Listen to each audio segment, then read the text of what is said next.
All right, is everything up and working? Cool, cool. We should probably turn up the desktop audio.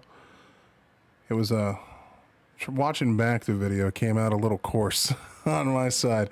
What's going on, guys?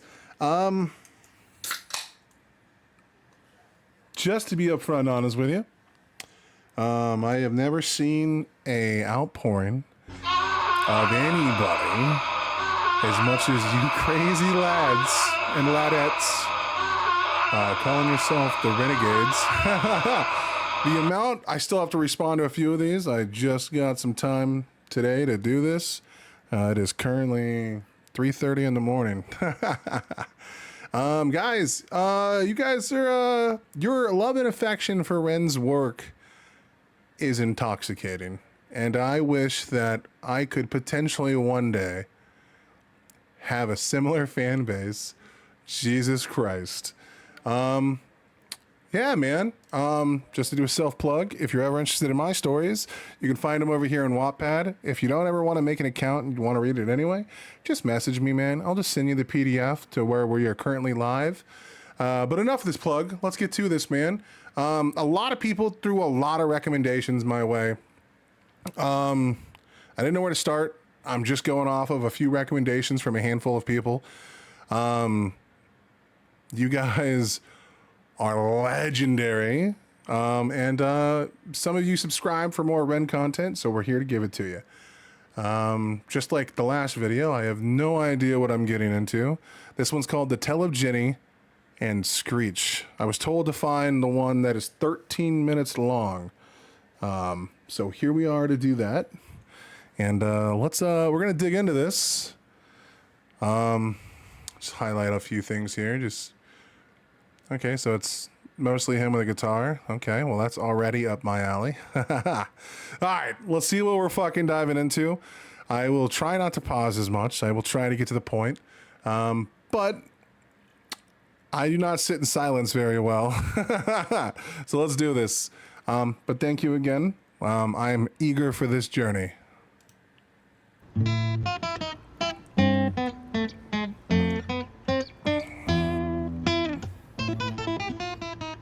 Ooh. Is this Ren himself?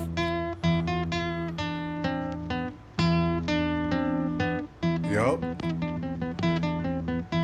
He has got such a wild way that he plays guitar.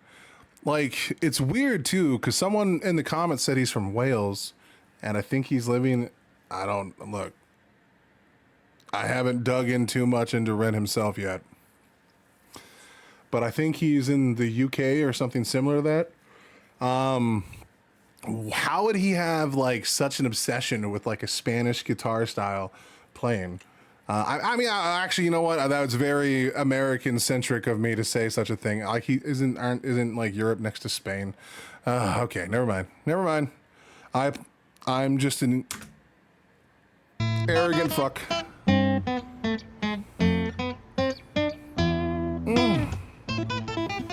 The way he does a heavy E and lets it fucking hang. Breathtaking. Almost, these 2 songs in a row he's done it.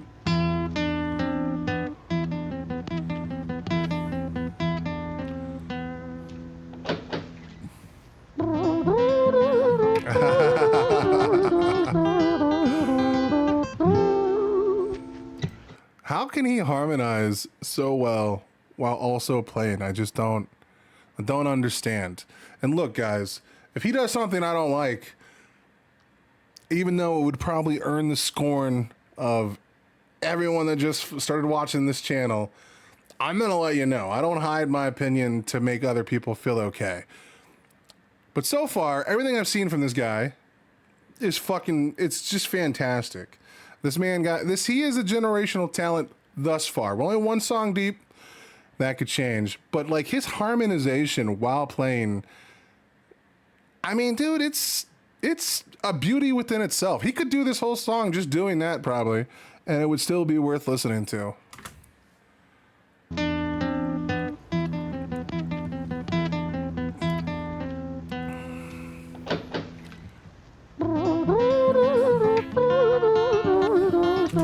I hate to pause it again, but does he do all of his stuff live? Does no one clean that up? Like, he left in the noise of him leaning against that. That's actually really cool. If that's the case, like, did he leave that in? Hold on.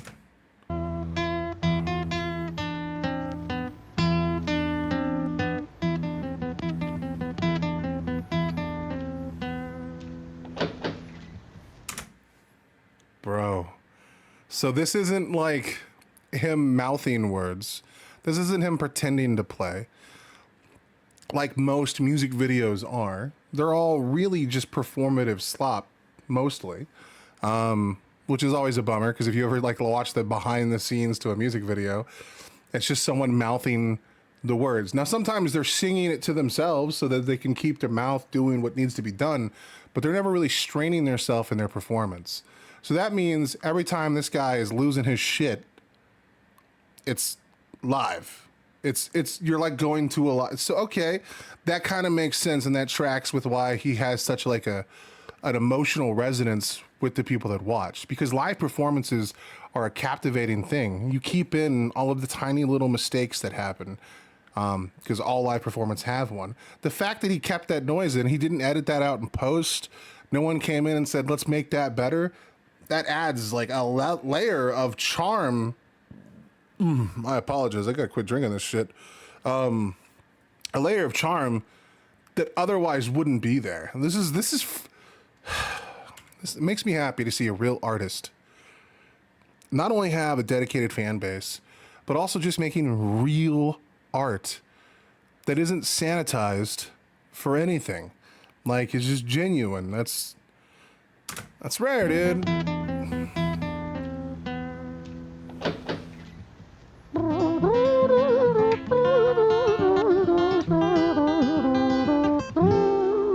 Ooh, that was beautiful.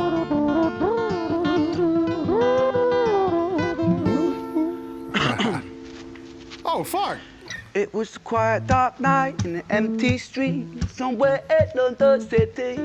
Oh, fuck. Jenny walked alone, she was dragging her feet. She was heading back home to sleep.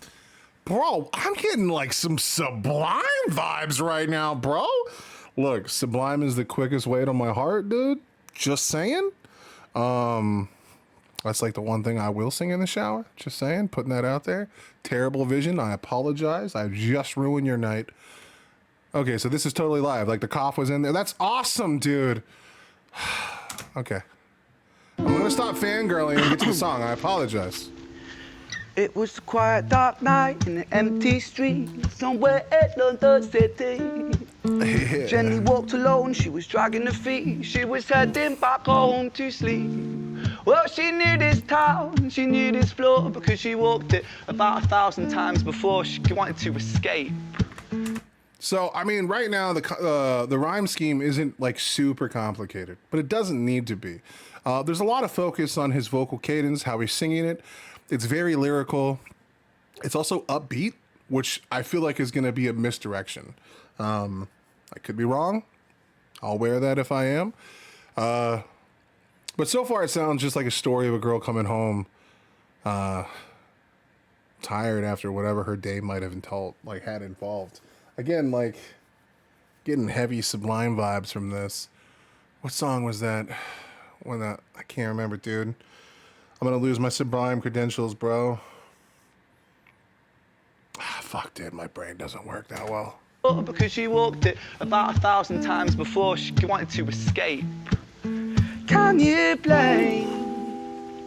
Well, on the very same night, in a different place, there was this hooded young youth by the name of James. He was 14 years old and out of his brain, he'd been smoking ganja with the boys. Look, dude, I know studies have come out to show that you shouldn't smoke weed before, like, the age of, like, what is it, 35? Or no, is it 25? But, like, getting baked with the boys when you didn't have any real stress. I mean, you had stress, like classes, girlfriends, you know, stuff that like any grown man having to juggle, everyday financial crisis, dealing with like the the weight of feeling. What's the word? It's there's a technical term for it. Inferior. Oh man, you're gonna find out. I can't say certain words. Just complexes that make you feel inferior. There we go. Look, like when you get older, you realize that your troubles just magnify, and then especially when you add kids into the equation, divorce, not being able to like afford food, like there's just so many different layers that make the stress way more prevalent. And then just having to take care of another creature. Like it's one thing when you're 20 something years old and your struggles are just, man, where am I going to eat? You know what I mean? Like when you're a kid getting baked for the first time, there's no fear of the high being bad. You don't know what bad is. I mean, you have ideas. I mean, kids go through terrible things, bullies. Some people suffer from, you know, sexual assault and, you know, various other things that can traumatize someone. So I'm not trying to make light of those things. But it's a different world when the stress is usually stuff within your direct control, versus like who says the economy doesn't crash and then mass layoffs come out and then like the job you had for 13, 14 years is gone. And then when you go home, you have a kid, a wife, and you have to find some way to rebuild your life after decisions that you had no real control over. It just sucks, you know? So the idea of like a bunch of kids, that are like 14, totally losing their mind in a haze. I mean, that's just nostalgia right there, boys. Escape. Can you blame? Well, on the very same night, in a different place, there was this hooded young youth by the name of James. He was 14 years old and out of his brain, he'd been smoking ganja with the boys. James, he grew up to be a kid of the street. His mates called him Screech, he was quick on his feet. He was a liar, a thief. At 14 years old, the devil had set his sights on his soul. As Jenny walked home all alone, she felt scared. Oh no. Usually she was alright, but it was like there was something in the air. Oh no. I'm getting Dance with the Devil vibes, boys. Oh no. Don't let this be that way. Come on, man. I don't want my night to be stuck, feel like a subhuman piece of shit. Oh no. Come on. Don't do it. Don't do this to me, Red. 14 years old, the devil had set his sights on his soul. As Jenny walked home all alone, she felt scared. Usually she was alright, but it was like there was something in the air. A divine intervention telling her to beware, maybe intuition bugging her and making her so scared. There is something to be said. Like, it's weird to think about. Human instincts are a very powerful force. Because even when you are not directly aware of a thing, again, the thing we were talking about in the last video, where there's three versions of yourself, or if you want to get into Carl Jung, the essentially the chaos within inside you.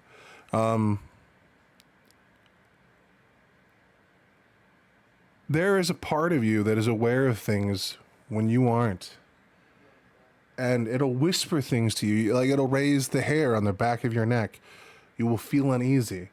As long as you're willing to listen to those, you could like almost unlock a superpower. Full stop. But like his wordplay right here, as Jenny walked home all alone, she felt scared. All alone, she felt scared. Usually she was alright, but it was like there was something in the air. A divine intervention telling her to beware, maybe intuition bugging her and making her so scared. Sirens sound in the distance at the beat of Jenny's feet. A symphony of the night that echoes crime on London streets. Jenny turns a corner, their eyes they meet. Our poor girl Jenny, a boy named Screech. Give me all your money, bitch, give it to me. If you cooperate, then you'll soon be free. I want your purse, your phone, don't fucking look at me. I mean it, bitch. Are you listening to me? You would be surprised what people get comfortable with very quickly, dude. It's the thing he was touching on before about like the psychological warfare. People are capable of tremendously bad things. And they become sanitized to it. And they no longer realize how bad that thing is. It's actually really easy. The more you do a thing, like all things are, right? Like the more you play sports, the quicker you get. The more you lift weights, the stronger you get. The more you dive into that void without protection, without any like landline to anchor you, the more it can take you. There was a quote, I don't remember from who, but they talked about after you kill one person, you're capable of mass murder. Like, that haunts me. I've had numerous debates on the topic of things that are technically evil. I don't want to like rehash the entire thing, but I just want to get to a quick point and we'll get back to the song, I swear. But one of them is that even when we send someone to war to defend our nation, to defend our country, we ask them to do unspeakable things. And then when they come back, even though they can wrap the flag around them and say they did something for the love of their country, for their neighbors, and they did what they believed was right, and it was right, they still suffer an untold amount of like psychological pain. There are some lines that when you cross them, there is very seldomly a way back. It takes years of therapy, self-help, and searching, and then coming to terms with some of the decisions you had to make. No amount of orders and no amount of justification you build up in yourself will make that work.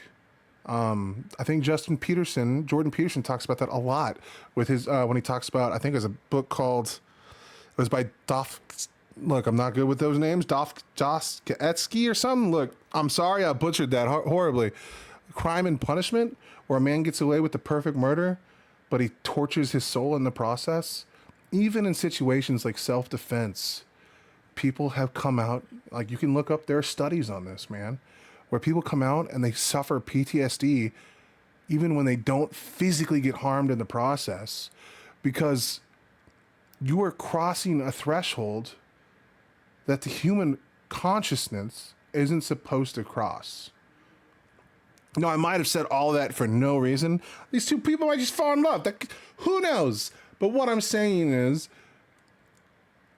evil is something that is commonplace in me and in you. It's very possible that any one of us can put ourselves in a situation, or we put into a situation where we can rationalize a thought and then do that thing and then feel good about it for a while. But whenever you cross certain thresholds, it always catches back up to you. There was another quote I heard that the universe, I think it was Jordan Peterson again, which I don't like quoting him anymore. He's kind of crazy. But he used to say some really insightful shit like 5 years ago. My God, he was a gift to the world back then.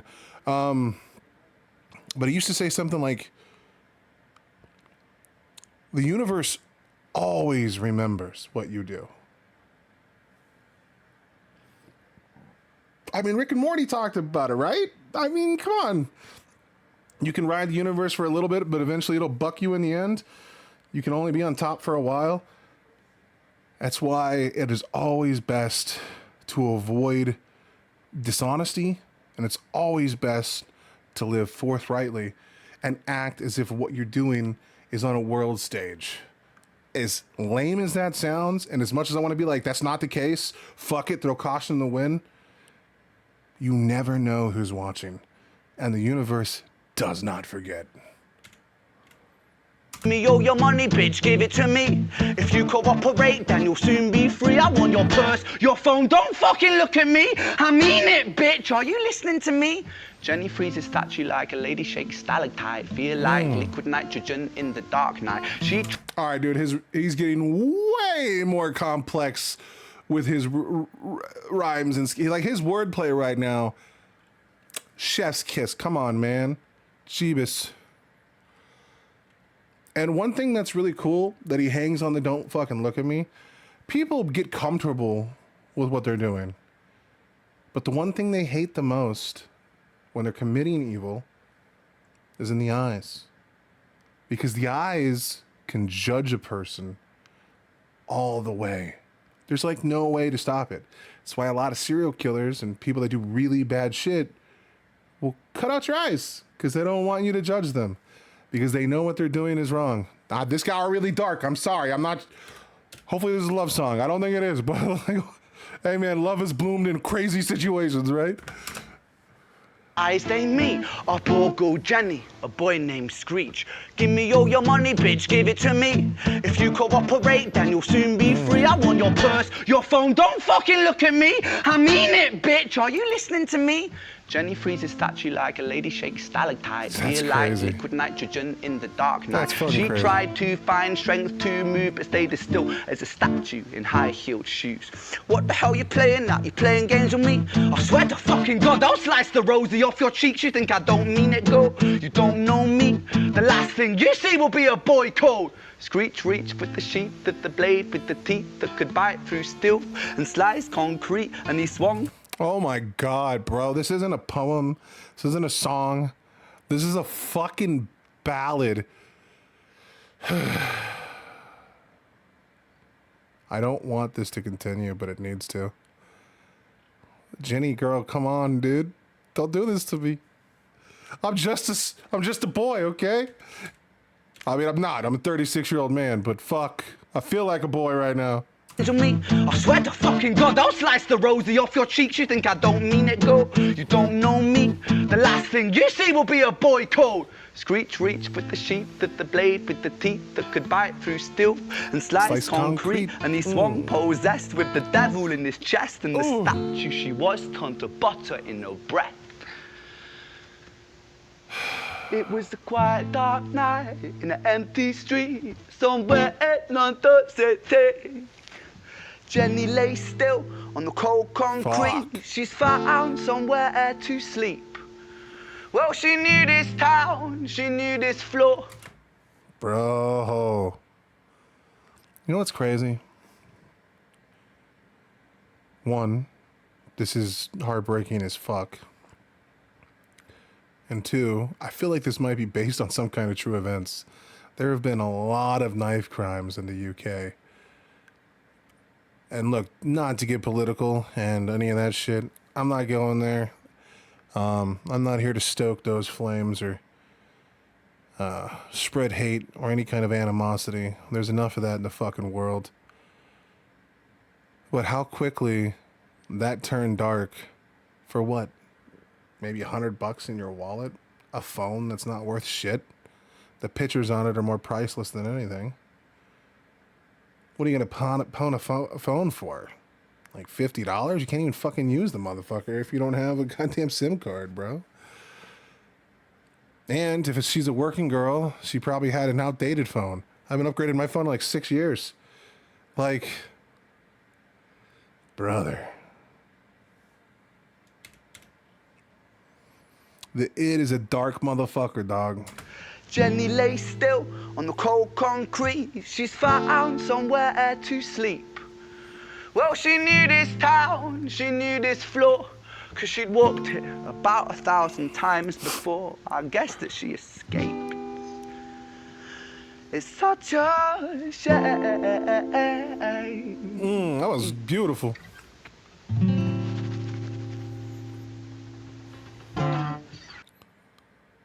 You fucking... At least it didn't, like, blare. Sextortion is real, and it you starts with fucking... trust, Let's and mute then that. Jesus. This is the problem with long songs. But also, don't let people coerce you into sending sexting stuff. Come on now. It's a dark day in hell that we have to run ads for that. These poor kids in school, man. Fuck. All right. And yes, I'm in Ohio. Oh, shit. It's muted still.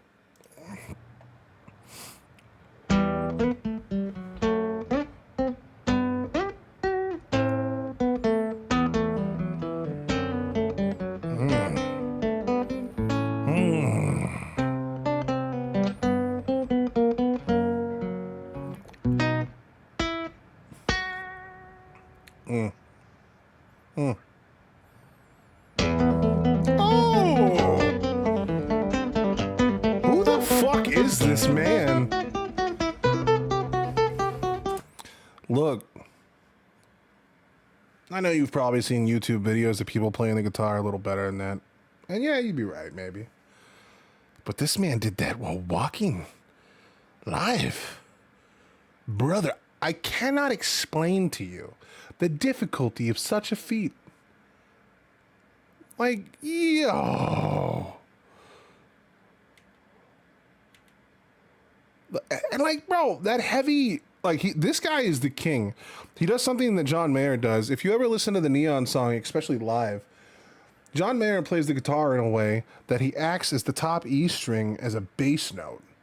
So something that he does just to add like a stronger, what's the word I'm looking for? Like a stronger fullness to the song as he's strumming that, and then he lets it hang. There's like technical terms for it that I don't understand. But he lets it kind of just have a bunch of reverb to it. He doesn't mute it intentionally right away. And it acts like a fucking, like a gigantic war drum or thunder, bringing and begging your attention. And he does it every time he does something that shifts the momentum. And then, like, you call that, what is that, a bass drop in like a song? Usually it's when the rap is about to go in, the dude's locking in. Boom. NF is really good at this too. He uses like big, what's the word I'm looking for here? He uses like big, robust noises that are very cinematic to like put emphasis on what he's about to do.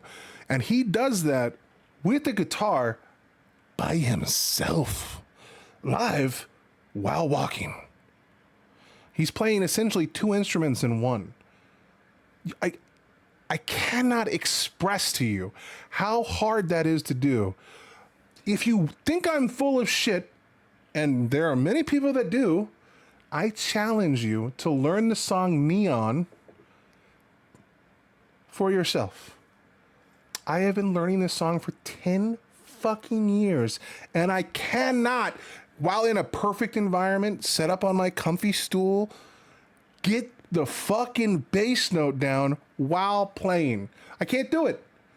Now, granted, people like John Mayer have gigantic fucking weird disconformed fingers, but brother, while walking, this man is doing the fucking impossible for me. So like, Jesus, I want to listen to that again. Here it goes. Watch it, check it.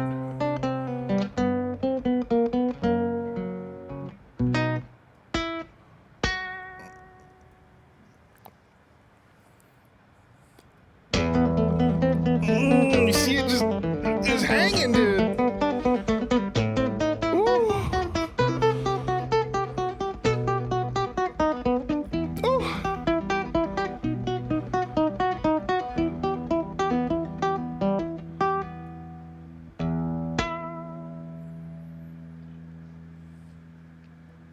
Our story, it starts right at the end of the life of poor Jenny, clocked out like Big Ben.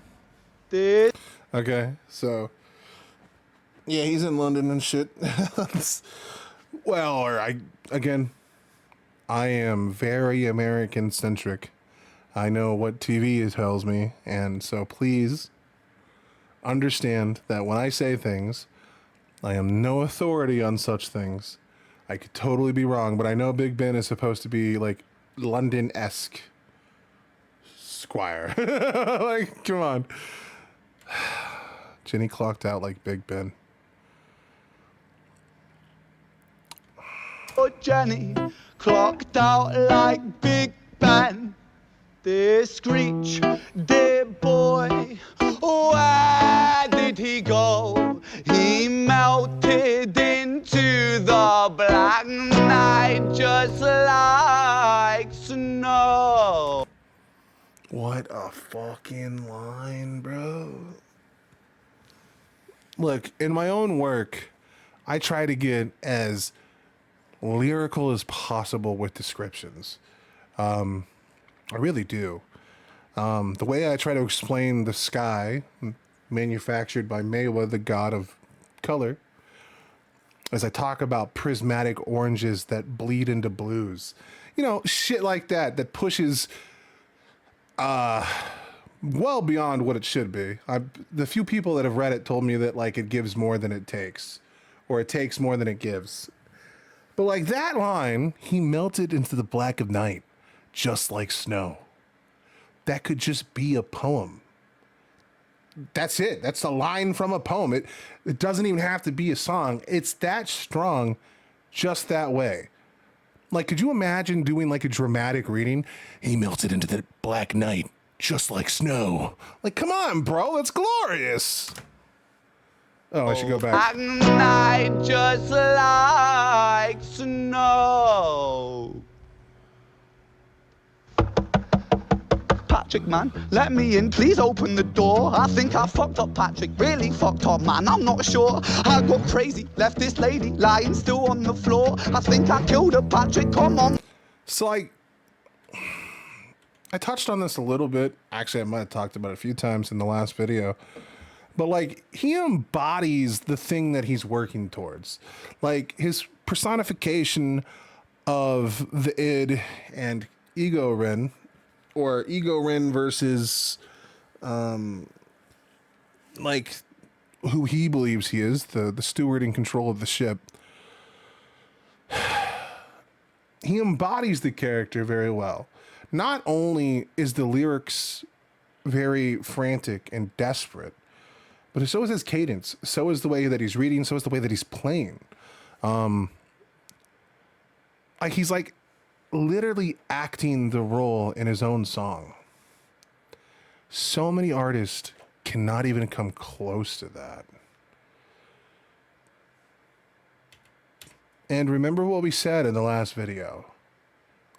If you're a good writer, your job is never to write just a villain.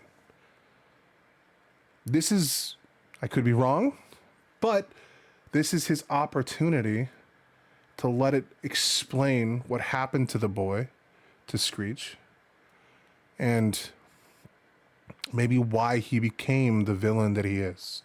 And remember, like I said earlier, all good writers, which I hope to one day be, you have to give them minor victories, because all people, even the ones that are racist, even the ones that are vile, even the ones that enjoy and relish in the void, the dark abyss inside their heart, they have truths in their everyday life. They're not right about everything. They're probably wrong about a lot of it. But there are a few things they are right about.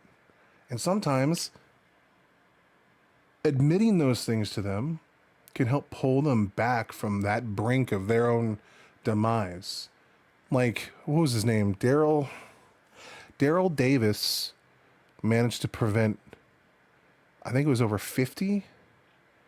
I always quote it saying like 1,000, but I think I'm wrong. I looked it up the other day, and I think he got 50 Klansmen to turn in their hood by just showing up to their meetings and being a kind black man. They called him slurs. They threw death threats at him. It's hard to hate someone that's kind. That's why the age-old saying is kill them with kindness, right? Daryl Davis went into the wolf's den and did something no one else would. He got called an Uncle Tom by the people on his own side, of his own kin, because he was willing to break bread with people that legitimately thought he was a disgusting human being. People that were programmed that way by their parents. They were taught hate. And then through repeated repetition of being a good person and turning the cheek and wearing the blunt of that anger, even though it wasn't his responsibility, no one would ever look to Daryl Davis and say, if you just start hating these pieces of shit, you'll be fine. Like, we would all agree that, yeah, these people are assholes. Fuck them. But still, he tried everything in his power to reach individuals. And he got people who were bred in hate that thrived in it to tear down their hoods and revoke their passage into that. And yeah, 50 people doesn't seem like a lot of people, but these people are parents. These people have kids, family members. Things happen as if like a spider web. Like, there's ripple effects through everything. Changing one mind could affect hundreds. And that's how the civil rights movement became such a powerful thing in the end. Yes, there was violence from the Black Panthers. And yes, there were violence from white, hardcore super Christians that thought like, they're better than blacks. But it took someone like Martin Luther King to come out and be like, nah, spray me with your hoses, tar and feather us in real time, sick your dogs. I will not fight back. Brother, even those people on that side of history, the wrong side, had truths that they were right about. And seeing that in people and meeting people where they are, though it is the hardest thing in the fucking world, and I fail to do it every day, can change everything. Sorry, let me get off my high horse. Just, this is what I want to see. Because this guy has a good way of explaining the darker elements of a person. I'm interested to see what Screech's story is.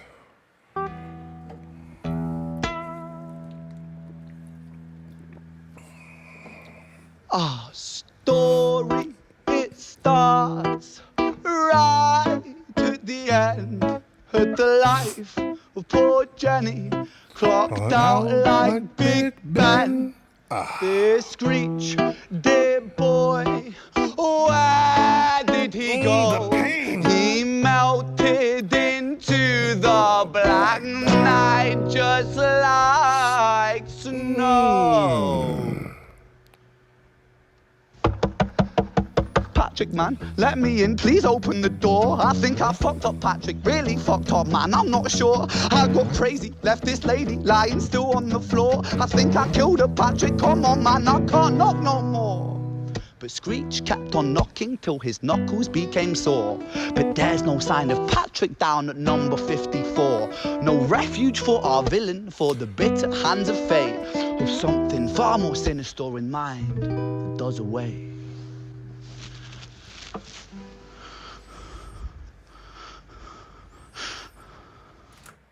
Like, he's so committed to it that he's doing the heavy breathing of someone calling imagine the police or something way worse. He's like personifying actual dread. It makes you wonder if this man had to do like a fuck ton of shrooms to think his way through something like this, because it's so hard. Dare I say, impossible to really put yourself in the mind of a killer.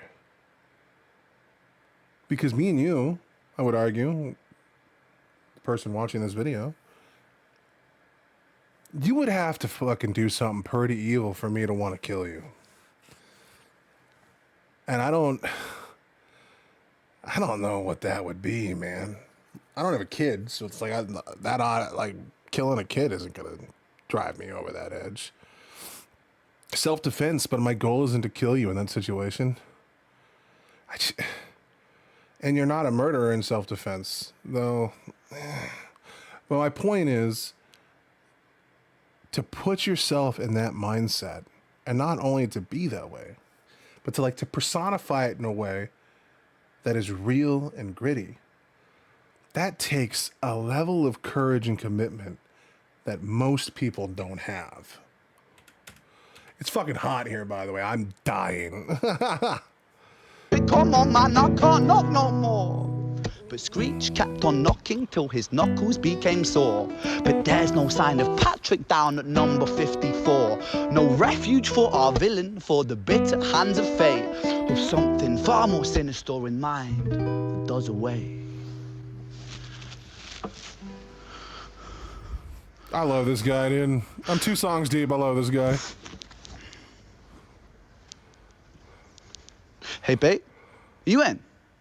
No, nothing really. I'm just a bit tired. Listen, can I swing around yours for a few moments? I just really miss you, babe. What the fuck do you mean you're busy? You fucking bitch! For fuck's sakes!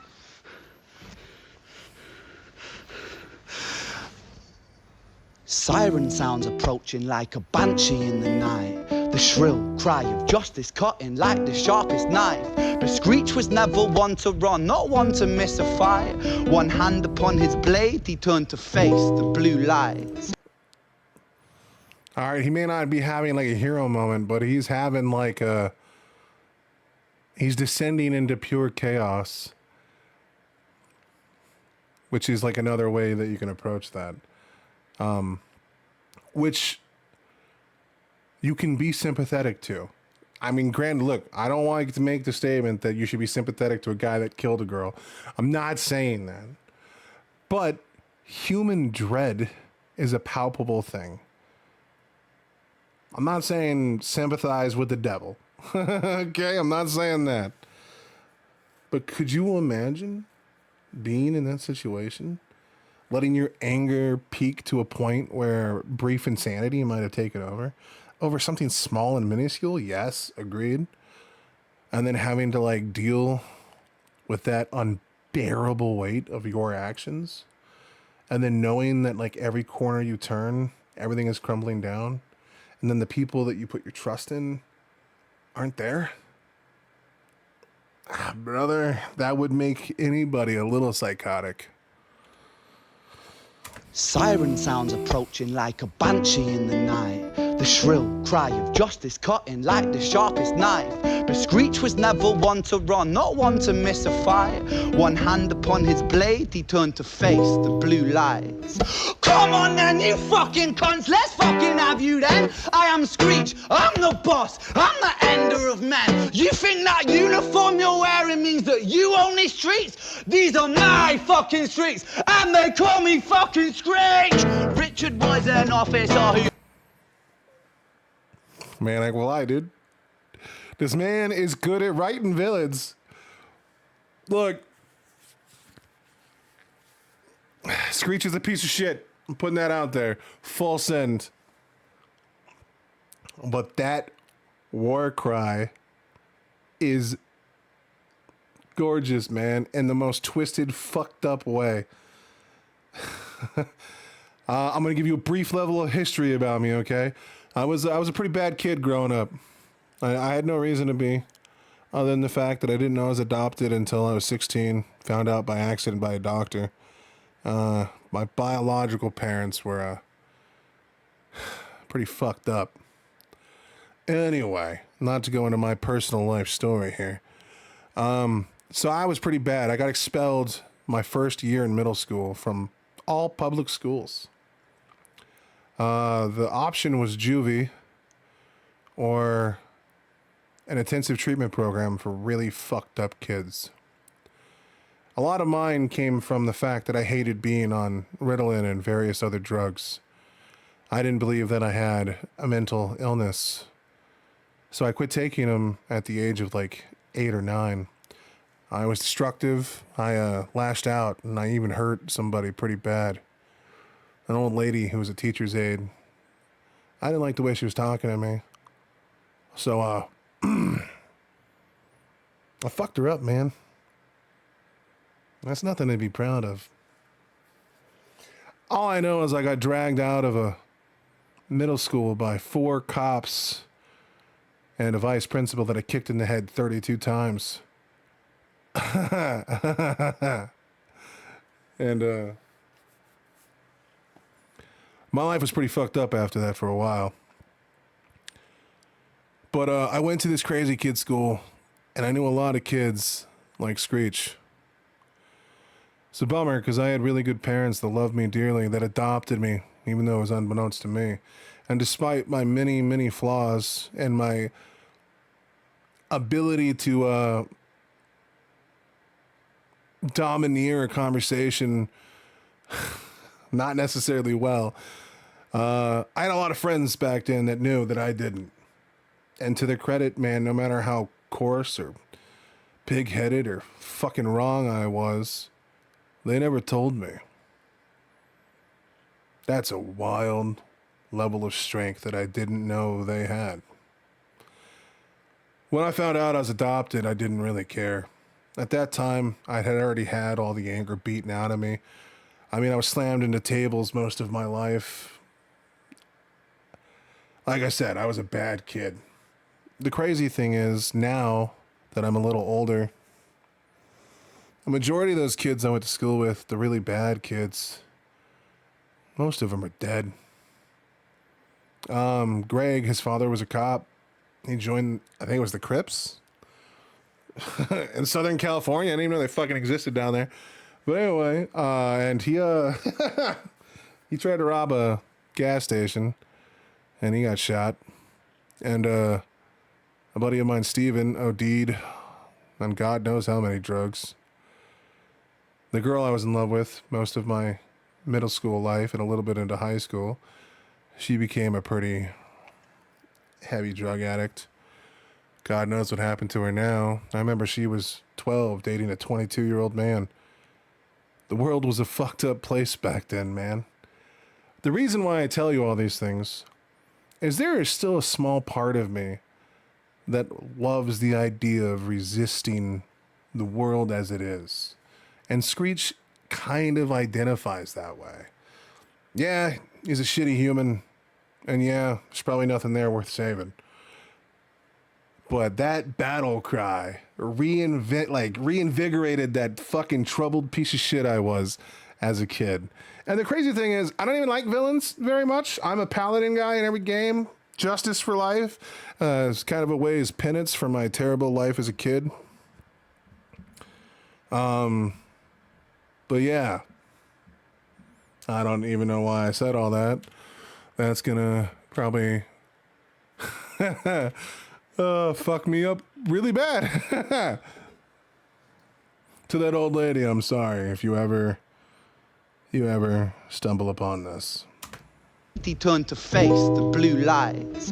Come on then, you fucking cunts, let's fucking have you then. I am Screech, I'm the boss, I'm the ender of men. You think that uniform you're wearing means that you own these streets? These are my fucking streets, and they call me fucking Screech. Richard was an officer who stood at 6'3", working London on the night shift. What he didn't think he'd see was a boy running at him like an animal possessed. With no time to hesitate, he fired 4 bullets at Screech's chest. Like, bro, he's imitating the gun with a fucking guitar. This guy, dude. I need to stop talking about my own bullshit. This dude deserves any accolades so far that anybody could throw his way. Did you hear the cadence and breakdown? As if he was personifying the very nature of what the cop's dread was at that time. Could you imagine being a cop? My best friends are police officers, dude. Okay, now they're for the Canadian police force because most of my friends are 2,000 miles away in California while I'm stuck out here in Ohio. My point is, they're cops, man. They tell me the crazy shit they deal with and like, this is in Canada, dude. Like, Canadian police, you would imagine like they're the nicest people on earth, apparently.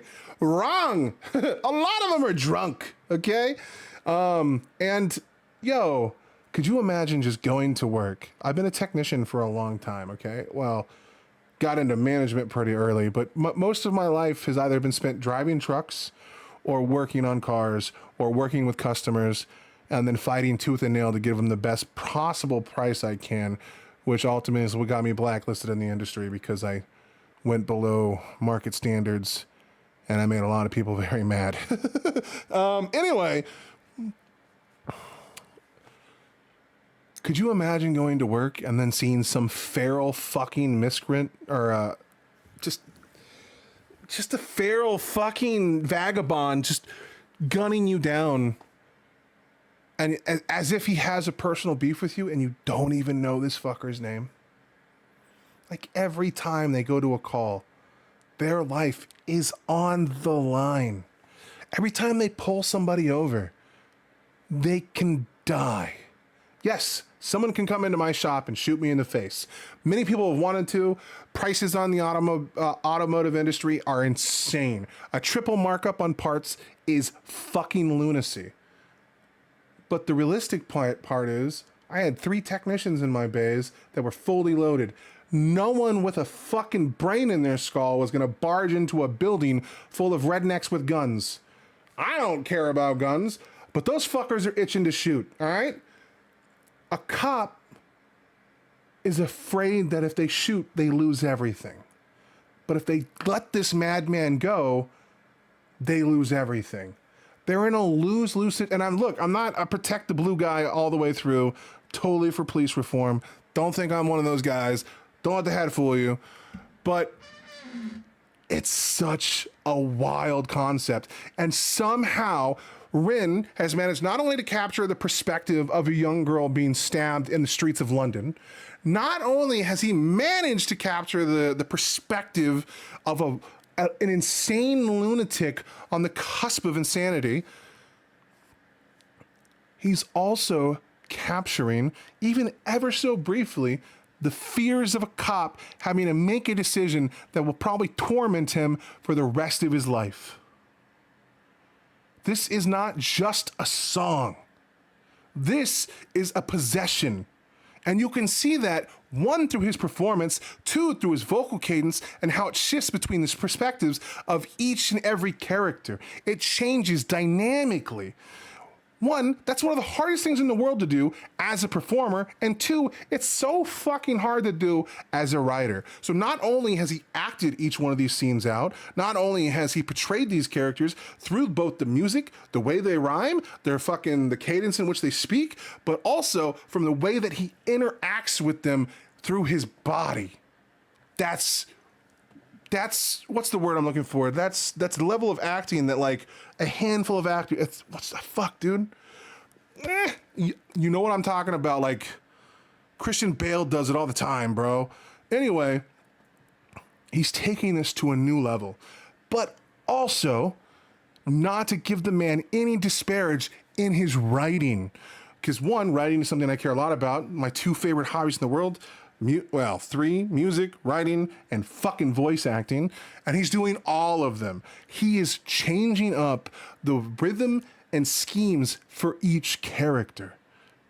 One of the hardest things to do as a writer is to effectively write multiple characters. It's really easy to get into a trance and write every character with a similar voice, because it's hard for a person to differentiate, to compartmentalize how those voices work. This is art, and it's firing on every single cylinder, every single one. There's no misses here. On these streets, these are my fucking streets, and they call me fucking Screech. Richard was an officer who stood at 6'3", working London on the night shift. What he didn't think he'd see was a boy running at him like an animal possessed. With no time to hesitate, timing, dude. He fired 4 bullets at Screech's chest.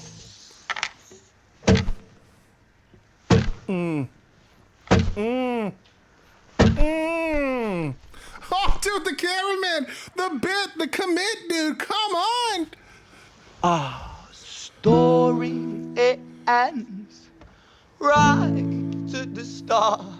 Young Screech and poor Jenny. I also just did this man a massive discredit. I said that he embodied 3 characters, but that's not true. He embodied 4. I forgot to mention there's a narrator here. Fuck, man. I'm sorry. Ren, please forgive me.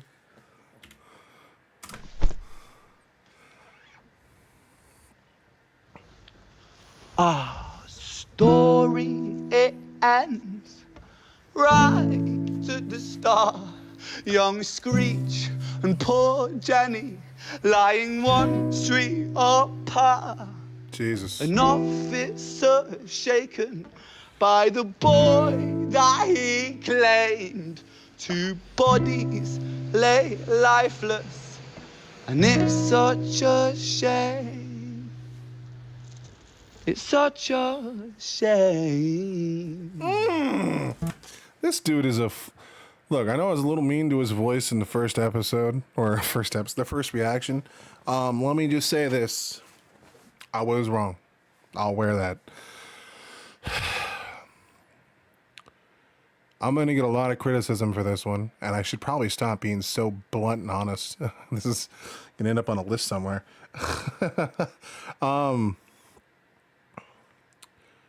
One thing that has permeated my thoughts for a long time is we can all look at this situation and say this all happened because of Screech. And you would be right to make that claim. Screech robbed a girl. She was too slow in pulling her money out. He freaked the fuck out. He stabbed her. And then he ran, couldn't get any help. Cops found him, and they gunned him down. A story as old as time. And it would be right to put all the blame on Screech, and I'm not trying to take away from that. That man is responsible for his life. And for damaging this cop in the process. He did untold amount of damage. But something that I've thought about since I was 15 years old was people like you and me help create the environment. I know that's not a saying anyone wants to hear. It's always easier to point the finger. And I'm not saying we're responsible. But something that I've always said to people, and it's never stuck, no one's ever liked it, is that we create the world that we're in. The way that money works, the way that companies sell things, the things that get popular, the things that are imitated in any sphere are pushed because people think that that's what they want. We help foster situations like every single one of us. I'm not saying you and not me. I'm saying everybody. Everyone has like a 0.1% culpability in every travesty that happens. Could you imagine if we didn't live in a world where poverty was such a thing that having to dip into that darkness was there? Could you imagine if we lived in a world where there was no animosity between people? I know it's a pipe dream. I know it's an impossibility. But like, the worst part is you could spend your whole life being kind, and it just takes one asshole to ruin everything. It could take 10,000 men to build a monolith to greatness, and it takes one sick fuck to tear it down. But fuck, man. Look, that could be my own crazy shit, and I'm totally wrong. But that's just something I've been wrestling with since I was a kid, all right? That's... An officer shaken by the boy that he claimed. 2 bodies lay lifeless, and it's such a shame. It's such a shame. Dude's got the voice of an angel. I take it all back.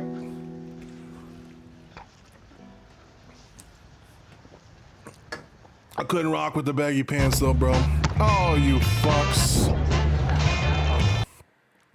We're watching the video, like, let this man get, well, I'm gonna skip it, but like, let this man make his money. He deserves every goddamn penny.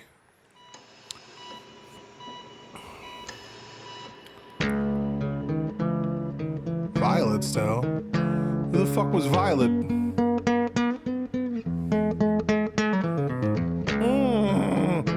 He did it again. This guy is a fucking wizard, bro.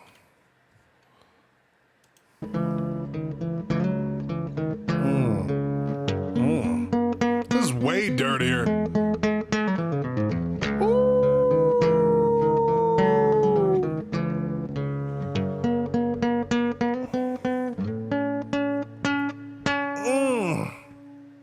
Heavy? Oh, not. Okay. Okay. This got some Bard level shit to it. Oh, there it was. Oh! Oh! Daddy, chill! That was beautiful. That's dirty. That's dirty. Oh! Oh! Dude, this is so hard.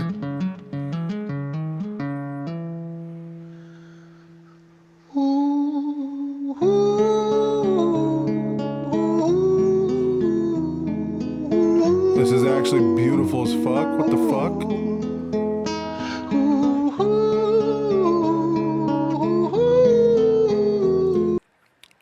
It's almost like he does that, one, to set the tone, and two, almost as if he's got to build up the courage to personify the next character.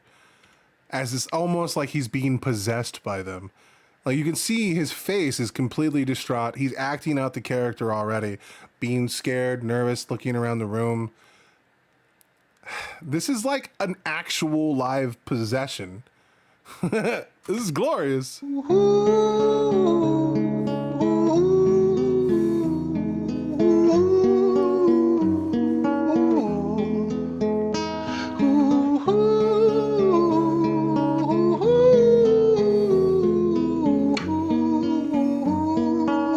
Oh, it's too hot.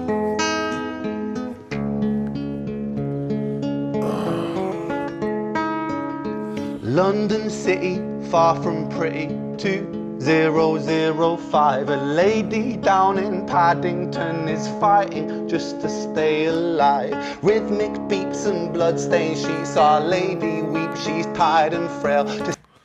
Jesus fuck, bro. You know, you don't have to be like perfect at everything, dog. Like, come on. Leave a little fucking, like, bro. It's full of dread, man. And it's also elegant. It's also beautiful. And even to the set design. Like, bed 3, the person's name is literally on it, dude. That's...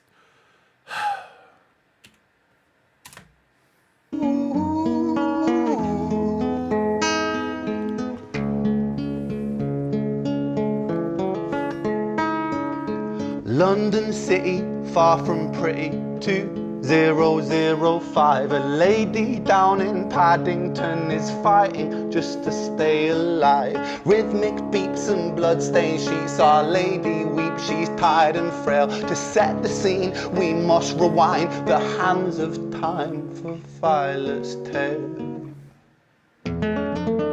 Jesus. His instrument is like a voice, dude.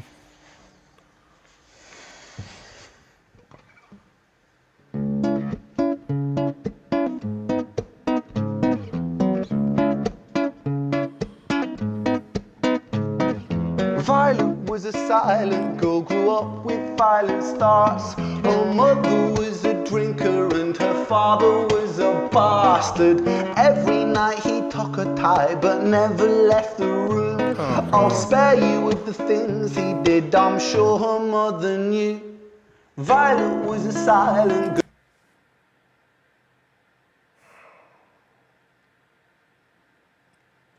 Damn. That's not good. As someone who's dated girls like that, I can't really talk about their perspective. You know what I mean? I'm not them. I was with a girl for like 6 years. Her name was Bethany. We had a fucked up relationship. I mean, the girl cheated on me more times. More times than I could count. I still loved her. I still do. She had a fucked up life, man. She was sexually abused by her father, her brothers. Her eldest brother used to sell her. She used sex as a coping mechanism to deal with the trauma. And I was not wise enough to navigate those minefields at all. The worst part is she looked to me for guidance through those things. But I was a kid. I was a little older than her, but I was an old soul in a few areas. Many people had told me. But when it came to something like that, there's no way to know. How do you deal with the one person who's supposed to protect you? Be the person that's literally hurting you the most. And then your mother not doing anything about it. She has to know. Why would your father be in your room for hours on end? There's no excuse for it. It takes 20 minutes to read a bedtime story.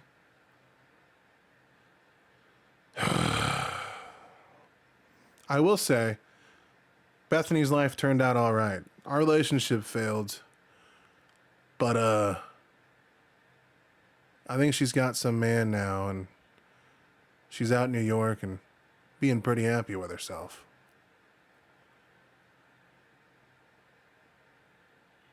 But to carry that kind of trauma, any man that's lucky enough to have her in his life, they have their hands full, man. It's crazy how people that have been so wrongfully wronged, that doesn't sound good, so blatantly wrong. There we go. There you go. Let's mix it up a little. But it's crazy how those people usually drown themselves in silence. They grow to hate noise, comfort, other people. Solitude is one of their only comforts. But like the worst part is they desperately have a need to belong and to be held and be reminded that they're still people, that their trauma doesn't solely define them. All right, let's get back into this. Let's make me relive many nightmares. A silent girl grew up with violent starts. Her mother was a drinker and her father was a bastard. Every night he took her tie but never left the room. I'll spare you with the things he did, I'm sure her mother knew. You might know Harbor Freight for affordability. What you might not know. I'm gonna let it play closer because like our board needs a little money. Like I ain't gonna steal from this man and not get him paid a little bit. You know what I'm saying? I apologize, people. But let's skip here so it doesn't like play the second one. Get your money from Harbor Freight. Oh no! Oh no! Girl, I'm sure her mother knew. Violet was a silent girl, she moved out at 16. A semi-detached council flat, paid for by a welfare scheme. Packing shelves at Tesco, stacking jars like pickled bricks. She met a boy named Stevie and he was a little prick. Violet was a One of the worst things about girls that have had to go through such trauma and such absolute betrayal is they act different in public settings. And people that know a little bit about anything, terrible monsters, can read that on you very easily. It just takes a little getting to know a handful of things. Like, how does someone carry themselves? When you compliment them, do they insult themselves? Do they, when people get close, do they flinch? Like, these are minor things. These are like the ones that anyone can pick up on. Like, when there's no one around, are they still scared? As if it could happen at any time? Like, whenever Bethany would walk into a room, she was like clinging to herself.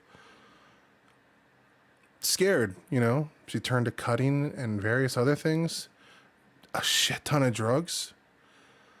They wear their trauma in a way that makes them easy targets for people looking to manipulate them.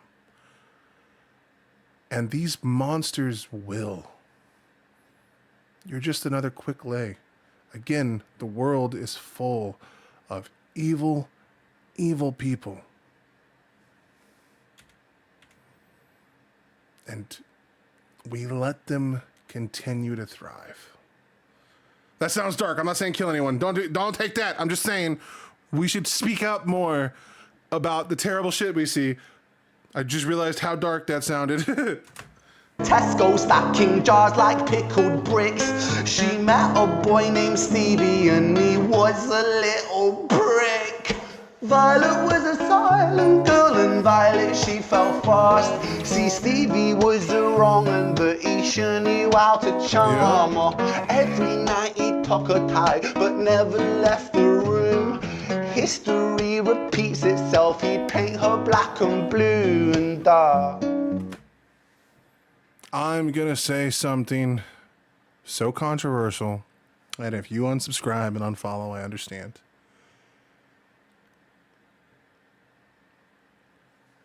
She is a victim. That must be said. She is a victim. But the reason why Stevie, the awful creature that he was, could charm her for two reasons. I mean, it could be a myriad of reasons, but the two that I think of is one, he did like a read on her body language and found out that she was probably someone that could be abused. And two, she desperately wanted to find a man that would change the tune. Something that I've told a lot of my friends that are constantly looking for relationships, which they're smart to not listen to me because I'm never in one for long. As soon as things get crazy, you know, because my crazy is a little crazier than most people's crazy. But what I'm trying to say is something that's really important for people, and it's just general life advice: stop looking for love. Just do the things you enjoy. If you're a renegade and you love Ren's music, go to Ren concerts. Go to things that Ren, it's all about Ren. Eventually, you'll meet somebody with a shared interest. And through that shared interest, a natural relationship can bloom and blossom from a shared connection of a shared topic. If you're someone who's scrolling Tinder, if you're someone who's looking through a bar for a woman to call your wife, or a woman or a man to be your man, you're playing the game a little wrong. I'm not saying it can't work out. It can. People are complex, malleable creatures that can do many things. And people can learn to love through a wide variety of situations. But there's a reason why the divorce rate is around 50%. There's a reason why most relationships fail. It's because they were built on a foundation of forcing something that was never right to begin with. When you find someone you're interested in, through genuine shared connections, you should pursue that every step of the way. I mean, don't throw away the red flags. I mean, be, present, but the reason why I say all of these things is people like this douchebag, not Ren, the guy he's playing or singing about, thrive on that need. Playboys thrive on it. Douchebags thrive on it. Women, by and large, suffer to a higher trait of negative emotion. You guys feel things that men just don't. There's a reason why women attempt more suicides. They're just less successful because they're less direct. They're like cutting or pills or something like that. They're frightful situations, but they're not as direct as what a man would do because men are more successful at suicides. The reason why I go through all of that is if you are someone who's been victimized, as much as you want to find someone to help share your burden, trust me, I'm right there with you. You have to do it in a way that's genuinely for your goodness. And I know that sounds like a fairy tale, and it probably is, but there are things you can do that increase the odds of success. Find people through genuine connection, not artificial connection. Those things can have everlasting effects. And even if the relationship doesn't work out, it's built on a stronger foundation. It's less likely to go as bad. I'm just saying, food for thought. But then again, I'm a big fat whale of a man, and I've been single for a long time because unlike you, I'm not taking my own advice. I sit alone in my room and I write, and I don't interact with people at large. You know what I mean? But my point still stands. If I wanted to, I would go to League of Legends watch parties for Worlds, or I'd go to concerts for bands that I really like, or I'd go to book clubs. Anything that I can do that has a shared interest that I have that other people might fall into. He met a boy named Stevie and he was a little prick. Violet was a silent girl and Violet, she fell fast. See, Stevie was the wrong one, but he sure knew how to charm her. Every night he took her tight, but never left the room. History repeats itself, he'd paint her black and blue and dark. What a piece of shit. She never stood a chance. The devil comes to dance. Violet, why are you always so quiet? On her bedroom door and he's irate. He's been drinking and smoking, he's up late. And he stands by her bedside, she shakes, but her eyes stay shut. You fucking slut, I know you're up. And he pinches her eyelids and folds them up. Violet, why are you lying to me, Violet? She stays silent, things turn violent. Jesus fucking Christ, bro. Fucking human darkness, dude. We don't need devils, for mankind walks the earth. Fuck. I know you're up. And he pinches her eyelids and folds them up. Violet, why are you lying to me, Violet? She stays silent, things turn violent. That's the sound of his fists when they fall like a crashing pilot. Hit like hailstones, one to the collarbone, full force, full blown, blood's black bone, crack, knick, knack, paddywhack, one to the jaw when the tooth spat, detached fist connects and disconnects a bone. A quick deflector. As someone who used to be a violent individual, I don't understand how people can sit in that violence willingly. I've never been violent with a person I cared about.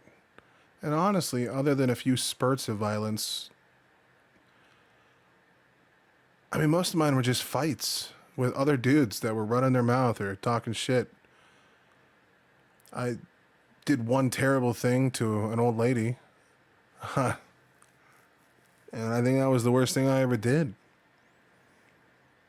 I mean, whenever I wanted to be suspended, I threatened the principal at the crazy kid school I went to. Or I'd try and fist fight one of the teachers, but they were always dudes, you know what I mean? Like, how could you look at a woman and want to cause them harm? Like, look, I'm not trying to get this, like, deep. I dated a girl. Actually, it was Bethany. She wanted me to get violent in the bedroom once. I couldn't do it, man. I have no ambition to harm people, especially after I had it beat the fuck out of me. And then when I started exploring my sexuality more a few years ago, I hooked up with a fella named Evan, and he wanted me to slap the fucking piss out of him, and I can't do it, man. I just don't. How do people have that kind of rage where they have to take, and I understand why you take it out on someone that you care about because they're less likely to abandon you after the fact. But how do you even harbor that? There's never a moment in my life where I'm just like, I really want to fuck somebody up. Like, it just doesn't happen. Like, even the people I genuinely detest, I'm not going to name names because that's saved for political shit, and that's only used on Twitter. So only follow me if you're ready for the spiciest, terrible takes you've probably never wanted to hear from another person. But what I'm saying is, how does anyone ever hit the point, like even when they're drunk? I know drinking can bring out the demon inside, but the demon inside me is going to complain about Elden Ring reusing boss characters, or how Goku is actually not the best shonen character because he's not that in depth, even though he's the GOAT and he's the one who started shonen.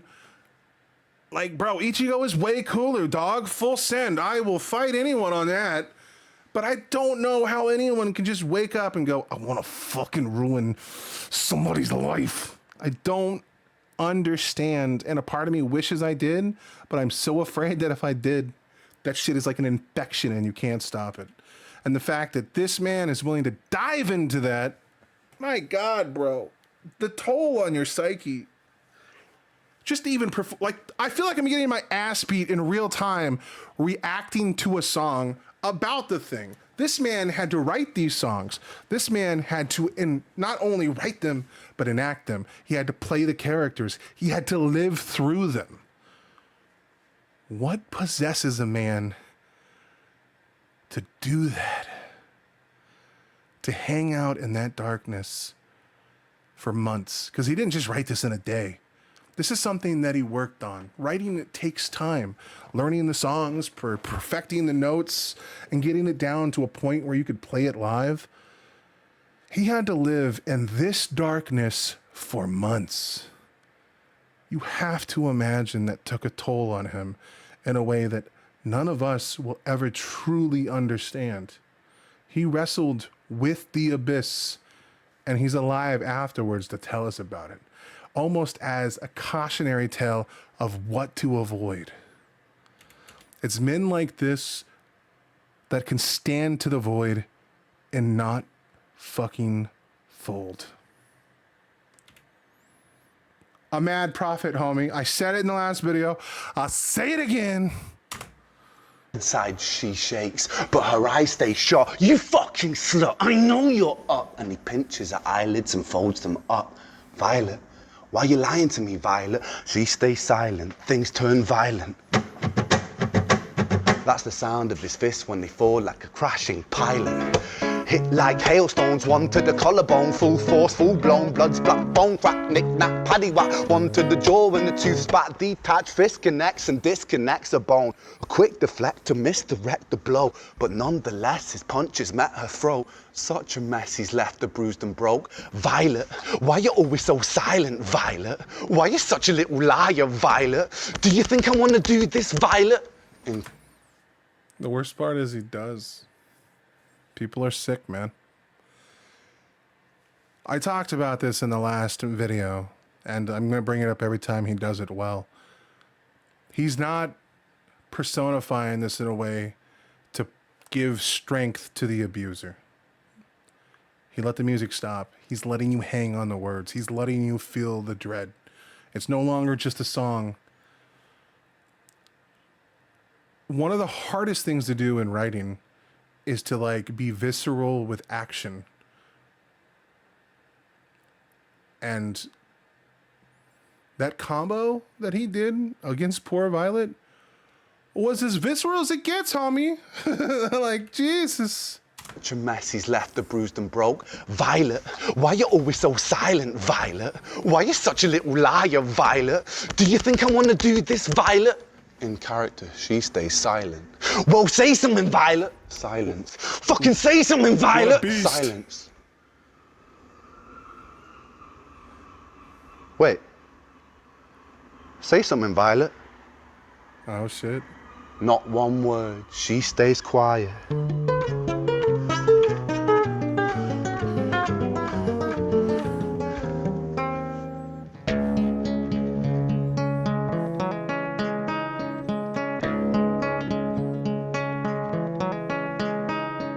London City, far from pretty, 2005. A lady down in Paddington is fighting just to stay alive. The doctor, in a state of shock, saw something here so very wrong. See, Violet, she was pregnant. Poor Violet, she was 9 months gone. Turning to the doctor, Violet broke her silence and she cried, if I'm to die right here tonight, please let my baby stay alive. The doctor soon regained composure, called the surgeon to come in. As Violet's world turned to black, the curtains closed, the lights went dim. In London City, far from pretty, 2005. Come on, bro. Why you gotta like tear at what little masculinity I got left, bro? I haven't had a fight in me in years. I'm saving my last one for when someone cuts me off at Burger King or Jack in the Box. I haven't had Jack in the Box in so long. Yes, I'm using humor to deflect from, like, outward pain. Brother, what the actual fuck, man?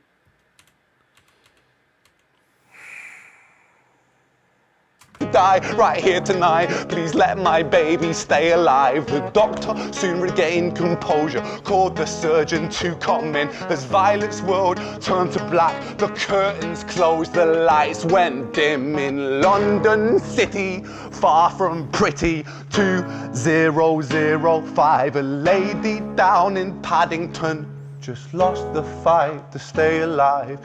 A tragedy or a miracle, it happened on these very streets. Two twins are lying side by side. A girl named Jenny and a boy named Screech.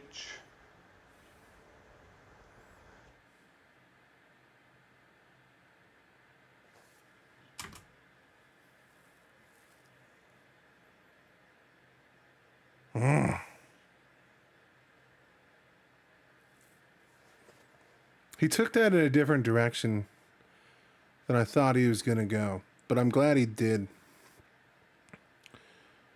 I thought the cop was going to kill himself after taking the kid's life. See if we can go full cam here. Oh, look, man. That's just heavy. Somehow this motherfucker, Ren, you silly, silly bitch, got me talking about all of the shit that I hide from the world through a song about three strangers whose lives were cut short. The theme of it is haunting. There's so many themes that are underlying the song. Like, one of them is that life is fragile. Another is that bad men exist. Another is that all things are connected. There is so much at play in this song. This kid is crafting masterpieces. I'm 2 songs in. I haven't heard a song I haven't liked. This song was in a different direction to my normal existential dread thing that I usually fuck with. But it was hauntingly beautiful regardless. I am here for the Ren vibe, and I just realized I've been recording for an hour and a half. I'm sorry. We should move on. I'm going to sit on this tonight. I planned on doing a few reactions, but this one kind of...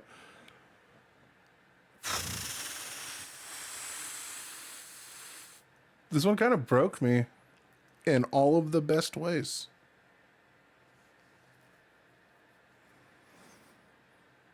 The kid, he doesn't miss. So far, to win 2 masterpieces. Ren, I applaud you. You are a true artist. You are a fucking savant. Those of you watching, you guys sat through God knows how long. There's no way any of you watched the whole video. But if you did, or, I mean, if you watched a minute, either way, let me know in the comments below. You heard my bullshit and my story. Let me know yours. I do my best to respond to everyone. I try my hardest, and I will try my hardest to respond to you. Either way, have yourself a beautiful day. Stay as classy as you can. And I'll see you in the next video. More Ren is coming. I assure you. A fucking hour and 30